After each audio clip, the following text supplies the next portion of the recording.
Everyone, welcome back my new vlog. ಇವತ್ತು ಎಲ್ಲರೂ ಎಲ್ಲಿಗೆ ಬಂದಿದ್ದೀವಿ ಅಂದರೆ ಶ್ರೀರಂಗಪಟ್ಟಣ ರಂಗನಾಥ ಸ್ವಾಮಿ ದೇವಸ್ಥಾನಕ್ಕೆ ಬಂದಿದ್ದೀವಿ. ಒಂದು ಪೂಜೆ ಮಾಡಿಸ್ಬೇಕಿತ್ತು, ಅದಕ್ಕೆ ಫ್ಯಾಮಿಲಿ ಎಲ್ಲರೂ ಬಂದಿದ್ವಿ. ನಾವು ತುಂಬ ಬೆಳಿಗ್ಗೆ ಬೇಗ ಬಂದಿರೋದ್ರಿಂದ ಅಲ್ಲಿ ತಲುಪುವಷ್ಟರಲ್ಲಿ ಬೆಳಿಗ್ಗೆ 8:30ಗೆಲ್ಲ ಹೋಗಿದ್ವಿ. 8:30ಗೆ ಬಂದು ಬೆಳಿಗ್ಗೆನೇ ಹೊರಟು 8:30ಗೆ ಹೋಗಿದ್ವಿ. ಏನು ತಿಂಡಿ ತಿನ್ನೋಕ್ಕಾಗಲ್ಲ ಅಷ್ಟು ಬೇಗ ಅಂತ ಅಲ್ಲಿಗೆ ತೊಗೊಂಡೋಗಿದ್ವಿ ತಿಂಡಿ ಮಾಡಿಕೊಂಡು. ಇವಾಗ ಎಲ್ಲರೂ ಒಂದೇ ಕಡೆ ಕೂತ್ಕೊಂಡು ತಿಂಡಿ ತಿಂತಾಯಿದ್ದೀವಿ. ಎಲ್ಲರೂ ತಿಂಡಿ ಮಾಡಿಕೊಂಡು ಗೈಸ್, ಕಾವೇರಿ ನದಿ ಇದೆ ಅಲ್ಲೇ ದೇವಸ್ಥಾನದ ಎದುರುಗಡೆ, ಅದಕ್ಕೆ GB ಕೊಳ ಅಂತ ನೇಮ್ ಹಾಕಿದ್ರು ಅಲ್ಲಿ. ಇವಾಗ ಅಲ್ಲಿ ಹೋಗಿ ಕೊಳದ ಹತ್ರನೇ ಪೂಜೆ ಮಾಡಿಸ್ತಾಯಿದ್ರು. ಆ ಕಡೆ ದೊಡ್ಡವ್ರು ಮಾತ್ರ ಪೂಜೆ ಕೂರೋದ್ರಿಂದ ನಾವೆಲ್ಲ ಈ ಕಡೆ ಕೂತ್ಕೊಂಡು ಮಾತಾಡ್ತಾ ಇದ್ವಿ. ಅಪ್ಪ, ದೊಡ್ಡಪ್ಪ, ಚಿಕ್ಕಪ್ಪ ಅವ್ರು ಮಾತ್ರ ಪೂಜೆ ಕೂರಬೇಕಿತ್ತು. ಅವ್ರೇನು ಪೂಜೆ ಮಾಡ್ತಾಯಿದ್ರು. ಆ ಕಡೆ ಹೋಗಲಿಲ್ಲ, ಪೂಜೆದೆಲ್ಲ ಕ್ಲಿಪ್ಪಿಂಗ್ ತೆಗಿಯೋಕ್ಕಾಗಲಿಲ್ಲ. ನಾವು ಈ ಕಡೆ ಫ್ಯಾಮಿಲಿ ಎಲ್ಲ ತುಂಬ ದಿನ ಆದಮೇಲೆ ಸಿಕ್ಕಿರೋದ್ರಿಂದ ನಾವೆಲ್ಲ ಈ ಕಡೆ ಕೂತ್ಕೊಂಡು ಮಾತಾಡ್ತಾ ಇದ್ವಿ. ಅಷ್ಟೇನು ಆಳೇನೂ ಇರಲಿಲ್ಲ ಗೈಸ್, ಅದು ನೀರು ಕಾಲುವೆ ಥರ ಇತ್ತು ಅಷ್ಟೇ. ಅಲ್ಲಿ ಚಿಕ್ಕ ಮಕ್ಕಳೆಲ್ಲ ಈಜೊಡಿತಾ ಇದ್ರು. ಅದೆಲ್ಲ ನೋಡಿಕೊಂಡು ನಾವು ಫ್ಯಾಮಿಲಿ ತುಂಬ ದಿನ ಆದಮೇಲೆ ಸಿಕ್ಕಿದ್ವಲ್ಲ, ನಾವೆಲ್ಲ ಮಾತಾಡಿಕೊಂಡು ಟೈಮ್ ಸ್ಪೆಂಡ್ ಮಾಡ್ತಾಯಿದ್ವಿ. ನಮ್ಮದು ತುಂಬ ದೊಡ್ಡ ಫ್ಯಾಮಿಲಿ ಗೈಸ್, ಒಬ್ಬೊಬ್ರದ್ದು ಪರಿಚಯ ಮಾಡ್ಸೋಕ್ಕಾಗಲಿಲ್ಲ. ಅದು ಪರಿಚಯ ಮಾಡಿಸ್ಬೇಕು ಅಂತ ಇದ್ದರೆ ಕಮೆಂಟ್ ಮಾಡಿ, ಅದನ್ನೇ ಒಂದು ವ್ಲಾಗ್ ಮಾಡ್ತೀನಿ.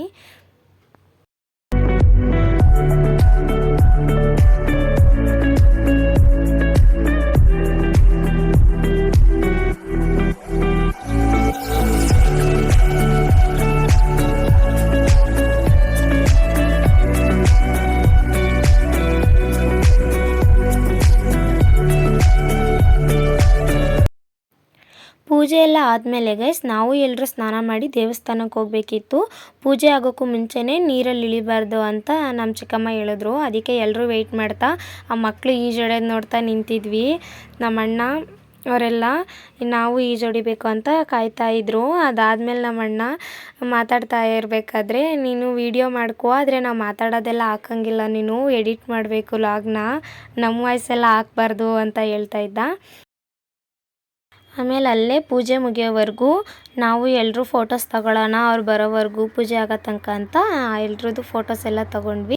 ಅಷ್ಟರಲ್ಲಿ ಪೂಜೆ ಎಲ್ಲ ಮುಗೀತು ಗೈಸ್. ಎಲ್ಲರೂ ಬಂದು ದೊಡ್ಡಪ್ಪ, ಚಿಕ್ಕಪ್ಪ, ಅಪ್ಪ ಎಲ್ಲರೂ ಸ್ನಾನ ಮಾಡಿದ್ರು. ಆಮೇಲೆ ನಾವು ಎಲ್ಲ ಸ್ನಾನ ಮಾಡಿಕೊಂಡು ದೇವಸ್ಥಾನಕ್ಕೆ ಹೋದ್ವಿ. ಶ್ರೀ ರಂಗನಾಥ ಸ್ವಾಮಿ ದೇವಸ್ಥಾನಕ್ಕೆ ಹೋದ್ವಿ ಗೈಸ್. ಶ್ರೀರಂಗಪಟ್ಟಣದಲ್ಲಿ ತುಂಬ ಇತಿಹಾಸ ಇರುವಂಥ ದೇವಸ್ಥಾನ ಇದು. ಶ್ರೀರಂಗಪಟ್ಟಣ ಹಿಸ್ಟ್ರಿ ಇರೋವಂಥ ಪ್ಲೇಸು ಗೈಸ್, ಅದೆಲ್ರಿಗೂ ಗೊತ್ತೇ ಇದೆ. ರಂಗನಾಥ ಸ್ವಾಮಿ ದೇವಸ್ಥಾನಕ್ಕೂ ಒಂದು ಶತಮಾನಗಳದೇ ಹಿಸ್ಟ್ರಿ ಇದೆಯಂತೆ. ಅದರಲ್ಲಿ ನನಗೆ ಸ್ವಲ್ಪ ಗೊತ್ತಿರೋದನ್ನ ಹೇಳಕ್ಕೆ ಟ್ರೈ ಮಾಡಿದ್ದೀನಿ. ನನಗೂ ಅಷ್ಟು ಗೊತ್ತಿಲ್ಲ, ತಿಳ್ಕೊಂಡಿರೋಷ್ಟನ್ನ ಹೇಳಕ್ಕೆ ಟ್ರೈ ಮಾಡಿದ್ದೀನಿ. 3 ಪ್ರಸಿದ್ಧ ರಂಗನಾಥ ಸ್ವಾಮಿ ದೇವಸ್ಥಾನಗಳಿದೆಯಂತೆ. ಅದರಲ್ಲಿ ಇದು ಮೊದಲನೇದಂತೆ. ಶ್ರೀರಂಗಪಟ್ಟಣದಲ್ಲಿರೋದೇ ಮೊದಲನೇ ರಂಗನಾಥ ಸ್ವಾಮಿ ದೇವಸ್ಥಾನ ಅಂತೆ. ಅದಕ್ಕೆ ಇದನ್ನು ಆದಿರಂಗ ಅಂತ ಕರೀತಾರಂತೆ. ಇದು ಪೌರಾಣಿಕ ಹಿನ್ನೆಲೆ ಹೊಂದಿರುವಂಥ ದೇವಸ್ಥಾನವೂ ಹೌದು. ಇನ್ನೊಂದು ವಿಶೇಷತೆ ಏನಂದರೆ, ಈ ದೇವಸ್ಥಾನ ಪ್ರಳಯ ಕಾಲವನ್ನು ಸೂಚಿಸುತ್ತಂತೆ ಮತ್ತು ಪೌರಾಣಿಕ ಹಿನ್ನೆಲೆ ಹೊಂದಿರುವಂಥ ಒಂದು ದೇವಸ್ಥಾನ ಇದು.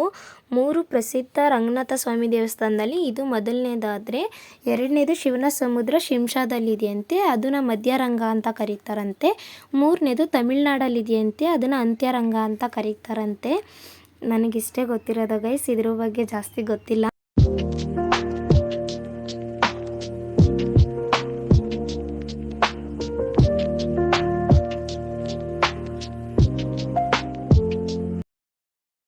ಎಲ್ಲರೂ ದೇವಸ್ಥಾನದ ಹತ್ರ ಬಂದ್ವಿ ಗೈಸ್. ತುಂಬ ಕ್ಯೂ ಇತ್ತು ಮತ್ತು 2 ಗಂಟೆಗೇ ಕ್ಲೋಸ್ ಇತ್ತು, ಎಂಟ್ರಿ ಇರಲಿಲ್ಲ 2 ಗಂಟೆ ಮೇಲೆ. ಅದಕ್ಕೇ ಬೇಗ 1:30 ಆಗಿತ್ತು. ನಾವು ಸ್ನಾನ ಎಲ್ಲ ಮುಗಿಸಿ ದೇವಸ್ಥಾನದ ಹತ್ರ ಹೋಗೋ ಅಷ್ಟರಲ್ಲಿ 1:30 ಅಷ್ಟರಲ್ಲಿ ಹೋಗಿ ಕ್ಯೂ ನಿಂತ್ಕೊಂಡ್ವಿ.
ದೇವಸ್ಥಾನದ ಒಳಗಡೆ ಬಂದ್ವಿ ಗೈಸ್. ಒಳಗಡೆ ಬಂದ್ರೂ ಇನ್ನೂ ಸ್ವಲ್ಪ ತುಂಬಾ ಕ್ಯೂ ಇತ್ತು.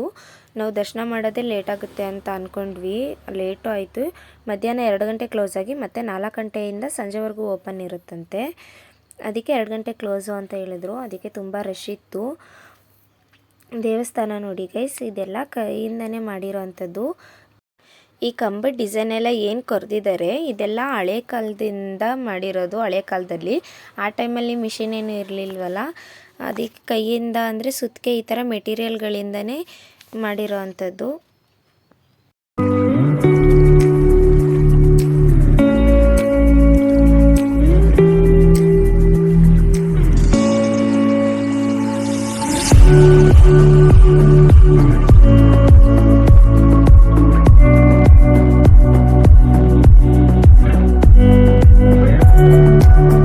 ದರ್ಶನ ಮಾಡ್ಕೊಂಡು ಬಂದಮೇಲೆ ಗೈಸ್ ಇಲ್ಲಿ ಒಳಗಡೆ ಒಂದು ಫೋಟೋ ತೊಗೊಳ್ಳೋಣ, ಫ್ಯಾಮಿಲಿ ಫೋಟೋನ ಅಂತ ಅಂದ್ಕೊಂಡ್ವಿ ನಾವು. ಆದರೆ ಅವರು 2 ಗಂಟೆ ಮೇಲೆ ಅಲೋ ಇಲ್ಲ, ಕ್ಲೋಸಿಂಗ್ ಟೈಮು ಅಂತ ಹೇಳಿ ಹೊರಗಡೆ ಹೋಗಿ ಅಂತ ಹೇಳ್ತಾ ಇದ್ರು. ಅದಕ್ಕೆ ಬೇಗನೆ ಹೊರಗಡೆ ಕಳಿಸ್ಬಿಟ್ರು. ಹೊರಗಡೆ ಬಂದುಬಿಟ್ವಿ. ಸರಿ ಅಂತ ಹೊರಗಡೆನೆ ಬಂದು ಒಂದು ಫ್ಯಾಮಿಲಿ ಫೋಟೋ ತೊಗೊಳ್ಳೋಣ ಅಂತ ಫೋಟೋ ತೊಗೋತಾ ಇದ್ದೀವಿ ಹೊರಗಡೆನೆ.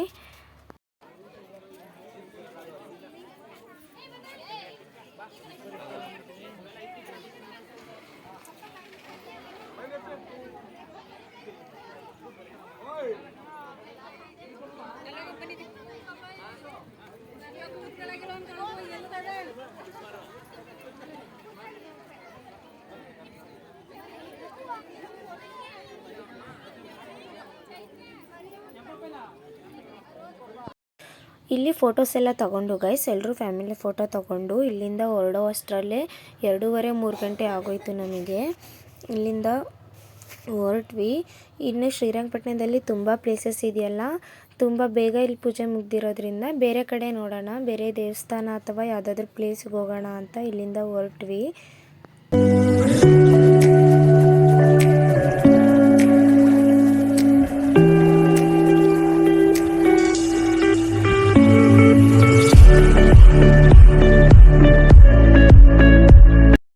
ದೇವಸ್ಥಾನದಿಂದ ಅಲ್ಲೇ ಪಕ್ಕದಲ್ಲಿ ಕರ್ನಲ್ ಬೈಲಿಯ ಕಾರಾಗೃಹ ಅಂತ ಒಂದು ಜೈಲಿದೆ ಗೈಸ್. ಇದು ಟಿಪ್ಪು ಕಾಲದಲ್ಲಿ ಟಿಪ್ಪು ನಿರ್ಮಾಣ ಮಾಡಿದ್ದಂತೆ ಈ ಜೈಲು.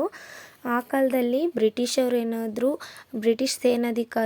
ಅಧಿಕಾರಿಗಳೇನಾದರೂ ಟಿಪ್ಪು ಅವ್ರ ಕೈಲಿ ಸಿಕ್ಕಾಕೊಂಡ್ರೆ ಅವ್ರನ್ನ ಇದೇ ಜೈಲಲ್ಲಿ ಶಿಕ್ಷೆ ಕೊಟ್ಟು ಸಾಯಿಸ್ತಾ ಇದ್ನಂತೆ ಟಿಪ್ಪು.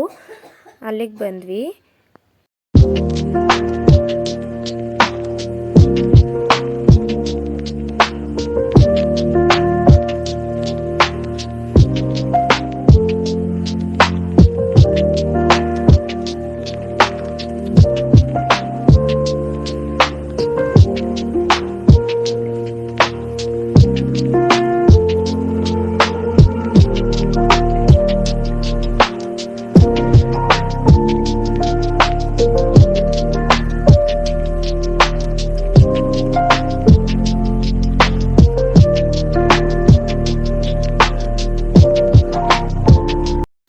ಇದೇ ಟಿಪ್ಪು ಕಟ್ಸಿರೋ ಅಂಥ ಜೈಲು ಗೈಸ್. ಆಗಿನ ಕಾಲದಲ್ಲಿ ಬ್ರಿಟಿಷ್ ಅಧಿಕಾರಿಗಳು ಅಥವಾ ಸೇನಾಧಿಕಾರಿಗಳು ಯಾರಾದರೂ ಸಿಕ್ಕಾಕೊಂಡ್ರೆ ಅವ್ರನ್ನ ಇದೇ ಜೈಲಲ್ಲಿ ಹಾಕಿ ಶಿಕ್ಷೆ ಕೊಟ್ಟು ಸಾಯಿಸ್ತಾ ಇದ್ನಂತೆ.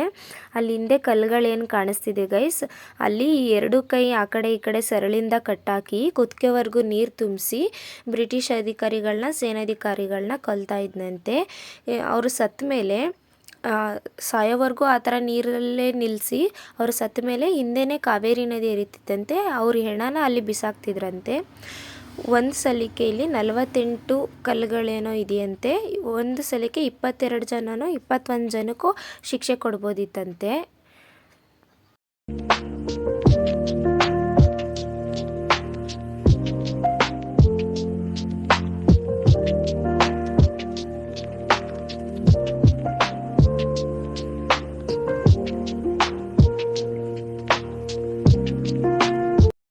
ಈ ಗೋಡೆಯಲ್ಲಿ ಓಲೇನು ಕಾಣಿಸ್ತಿದೆ ಗೈಸ್, ಇದು ಆಗಿನ ಕಾಲದಲ್ಲಿ ಪಿರಂಗಿ ಉಡಾಯಿಸಿರೋದು. ಸಿಡಿಮದ್ದುಗಳನ್ನ ಪಿರಂಗಿ ಒಳಗಡೆ ಹಾಕಿ ಉಡಾಯಿಸ್ತಾರಲ್ಲ ಅದು ಇದೇ ಪಿರಂಗಿ ನೋಡಿ. ಅದನ್ನ ಇಲ್ಲೇ ಇಟ್ಟಿದ್ದಾರೆ.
ಇಷ್ಟು ಕರ್ನಲ್ ವ್ಯಾಲಿಯ ಕಾರಾಗೃಹದ ಬಗ್ಗೆ ನನಗೆ ಗೊತ್ತಿರೋಂಥ ಇನ್ಫಾರ್ಮೇಷನು ಗೈಸ್.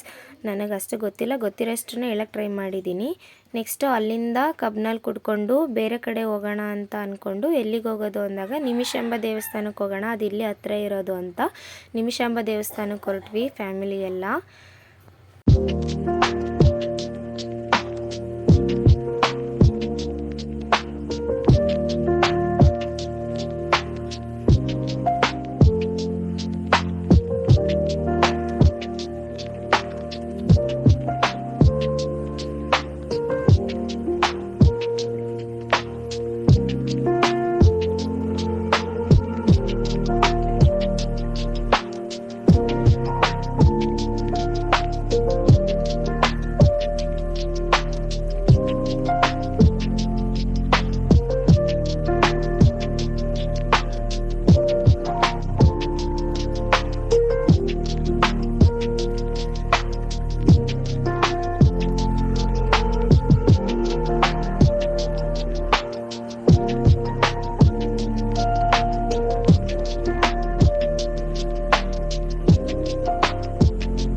ನಿಮಿಷಾಂಬ ದೇವಸ್ಥಾನದ ಹತ್ರ ಬಂದ್ವಿ ಗೈಸ್. ನಾವು ದೇವಸ್ಥಾನಕ್ಕೆ ಬರೋ ಅಷ್ಟರಲ್ಲಿ 3:30 3:45 ಆಗಿತ್ತು ಆವಾಗಲೇ.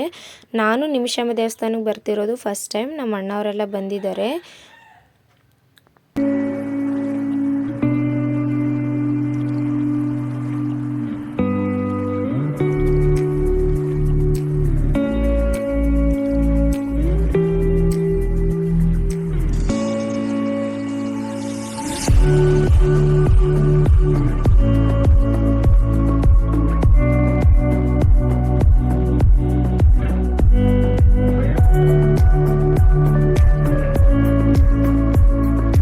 ದೇವಸ್ಥಾನದ ಹತ್ರ ಬಂದ್ವಿ. ಇಲ್ಲೂ ದರ್ಶನಕ್ಕೆ ಕ್ಯೂ ನಿಲ್ಲಬೇಕಾಯಿತು.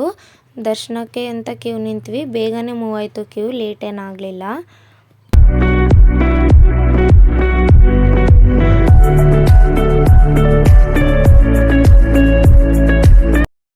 ದರ್ಶನ ಎಲ್ಲ ಮಾಡ್ಕೊಬಂದ್ಮೇಲೆ ಗೈಸ್ ಹೊರಗಡೆ ದೇವಸ್ಥಾನದ ಹತ್ರ ಒಂದು ಸ್ವಲ್ಪ ಹೊತ್ತು ಎಲ್ಲರೂ ಕುತ್ಕೊಂಡು ಟೈಮ್ ಸ್ಪೆಂಡ್ ಮಾಡಿಬಿಟ್ಟು ಅಲ್ಲೇ ಪಕ್ಕದಲ್ಲಿ ಕಾವೇರಿ ನದಿ ಹರಿಯುತ್ತೆ, ಅದನ್ನು ನೋಡೋಕ್ಕೆ ಅಂತ ಹೋದ್ವಿ.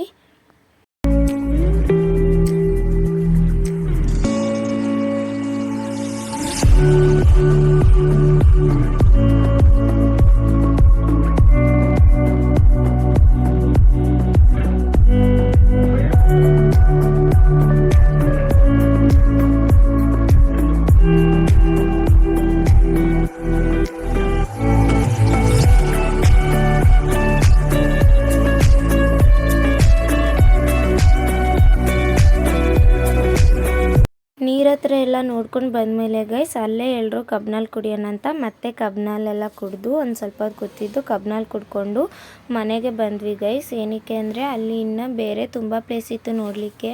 ಚಿಕ್ಕ ಮಕ್ಕಳೆಲ್ಲ ಇರೋದ್ರಿಂದ ತುಂಬ ಬಿಸಿಲಿರೋದ್ರಿಂದ ನಾವು ಹೊರಡೋ ಅಷ್ಟರಲ್ಲೇ 4:45 5 ಗಂಟೆ ಹತ್ತತ್ರ ಆಗೋಯ್ತು.